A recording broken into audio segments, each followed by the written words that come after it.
তখন বর্ষাকাল চলে। আমাদের এলাকায় তখন খাল, বিল, নদী নালা, এমনকি ক্ষেতের মাঝেও পানি থই থই করছে। আমার বাড়ির পাশে ধলার ক্ষেতগুলো তখন কোমর পানি।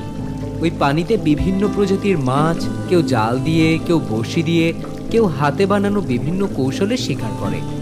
কেউ নিজেরা খাবারের জন্য, আবার কেউ বাজারে বিক্রি করার জন্য মাছ ধরে।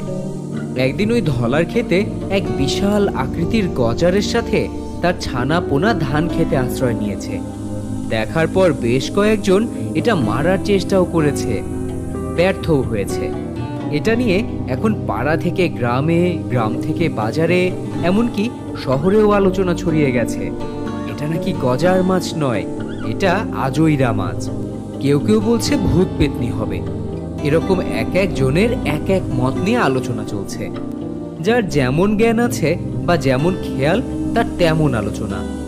এর মাঝে অতি লোভী বা ভালো মাছ শিকারীগণ এটাকে মারতে যায়।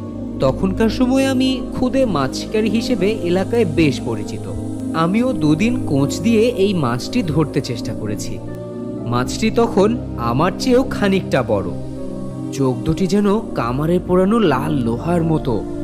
এরকম বড় আজইরা মাছের কথা শুনে আমার মা আমাকে বারবার মানা করতেন, সাবধান বাবা, তুমি কিন্তু ওর আশেপাশেও যেও না কখনো। এর কারণ হিসেবে আমার আপন বড় চাচা রাতে মাছ শিকার করতেন বর্ষাকালে, প্রায় প্রতিদিনই। একদিন একটি বড় মাছ ধরতে গিয়ে নৌকা থেকে ছিটকে পড়ে যান গভীর পানিতে, আর সেখান থেকে জ্বর হয়, আর তারপরেই মৃত্যু ঘটে। এই ঘটনা থেকে আমাকে সাবধান করা হতো। যাক, তারপরেও আমি দুদিন দুই বিকেলে মাছটি ধরার জন্য নৌকা ও প্রয়োজনীয় অস্ত্র নিয়ে বেশ কিছুদিন গিয়েছি, কিন্তু কোঁচের ঘা লাগে না তার গায়ে। একবারে যত কাছে গিয়েই ঘা দেই না কেন, কেন যেন মাছটিকে স্পর্শ করতে পারি না। অথচ 5 গ্রামে আমার তখন মাছ ধরার বেশ সুনাম রয়েছে। আমার শিকারের হাত আরো 10 জন মাছ শিকারীর চেয়ে পাকা। তখন তো মাছ ধরতাম শখের জন্য, বিক্রির জন্য নয়, পরিবারের চাহিদা মেটানোর জন্যও নয়। কেননা তখন পুকুর ভর্তি মাছ ছিল। মারার পরিমাণ একটু বেশি হলে বাবাজি বলতেন, অহেতুক কেন এমন মাছ ধরলে বলো তো? এত মাছ ধরার কোনো দরকার ছিল? বুঝতেই পারছেন বাসার অবস্থা তখন এরকম ছিল। তারপরেও আমি এই গজার মাছটি মারার জন্য মনে মনে প্রতিজ্ঞাবদ্ধ হই। মাছ ওই খেতে এসেছে আজ গত 8 দিন হলো। এর মধ্যে কমপক্ষে 15 জন চেষ্টা করেছে, কিন্তু কেউ সক্ষম হয়নি। তার প্রধান কারণ হলো ভয়।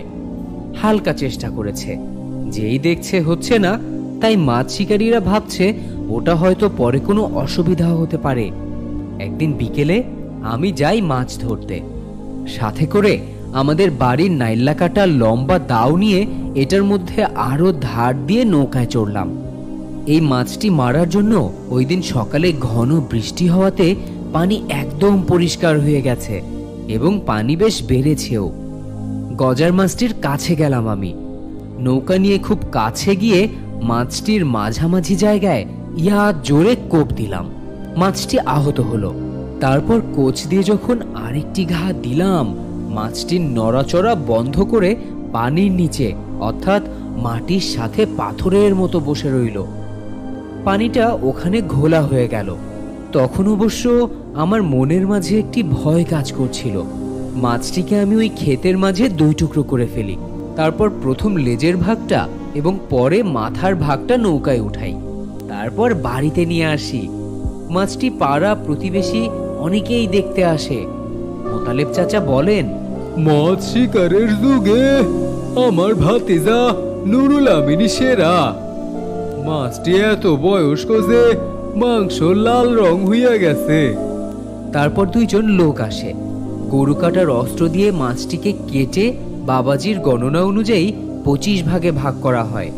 একটি ভাগ আমাদের জন্য রেখে বাকিটা সবাইকে খাওয়ানোর জন্য দিয়ে দেয়া হয়েছিল।